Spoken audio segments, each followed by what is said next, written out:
Paulo Coelho's The Alchemist is essentially a complicated fairy tale. It follows the structure of a fairy tale, but it's just done in a way that's more nuanced than your typical fairy tale that you would see from your childhood. One of the most prominent themes that appear in this novel, much like a fairy tale, is one of destiny. It's in this book referred to as a personal legend. One's personal legend. Stay with me.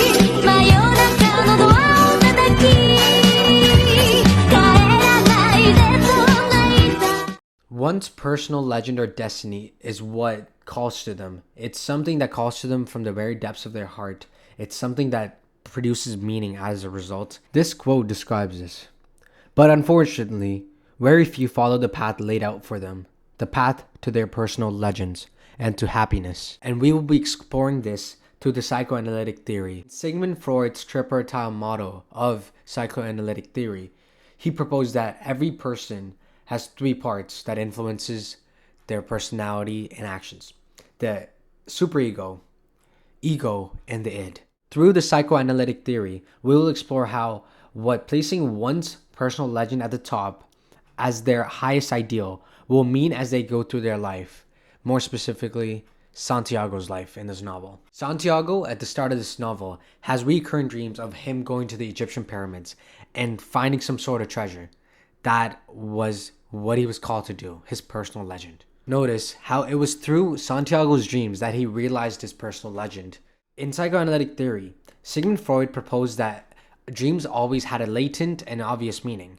The obvious meaning of this dream is that it showcased to him what he was called to do out in the world. It was a call to adventure in that sense.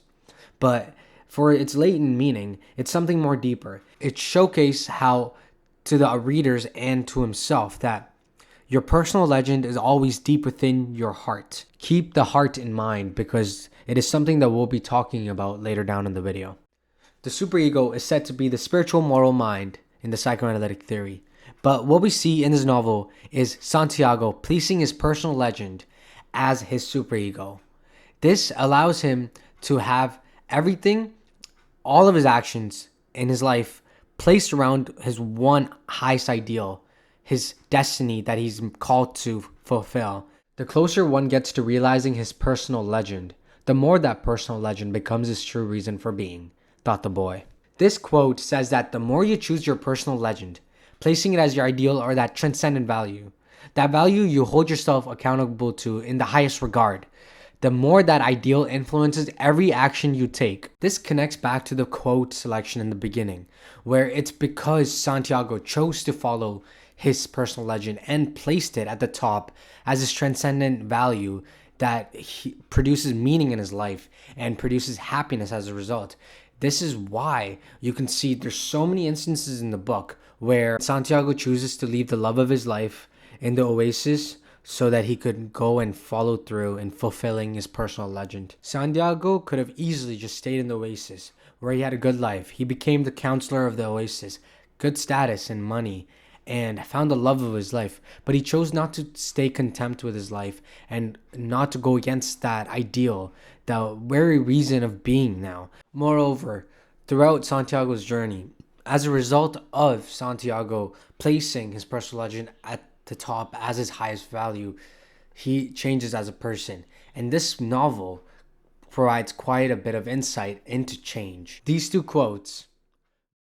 The first quote reveals that the world becomes whatever we choose to see in it. This is significant in the grand scheme of things for Santiago's character because it is in his journey of pursuing his personal legend that he learns about omens. And because of that, omens become such a big part of how he looks into the world. He actively looks to the world and tries to look into omens. This meant that he started to see the world through a whole different lens, meaning that the world changed around him as he changed as well. And of course, Santiago wouldn't have changed if he didn't choose so. This is where we'll look at the ego in the psychoanalytic theory. The ego is said to be the reality principle, the rational one, the one that maintains the balance of an individual. In this novel, the ego is prevalent through Santiago's heart. Santiago's heart in this story is his human psyche. It helps the readers delve into what's on his mind and how he truly feels. Throughout the latter part of the story, Santiago's heart is heavily explored. Paulo Coelho personifies the heart as a different person, as we see Santiago conversating with his heart in order to find balance within himself. During the latter part of the story, Santiago is seen to be at odds with his heart. There are times where his heart feels fear, and there are times where his heart speaks of satisfaction. And so he had to dialogue with his own ego in order to make amends and find balance within himself. As Santiago attempts to understand his heart, he asks questions to the alchemist, in which the alchemist says, "Treason is a blow that comes unexpectedly. If you know your heart well, it will never be able to do that to you." In this quote, the alchemist is calling Santiago, and in extension the readers, to understand and to know ourselves more. This is significant because wherever your heart is, that is where you'll find your treasure.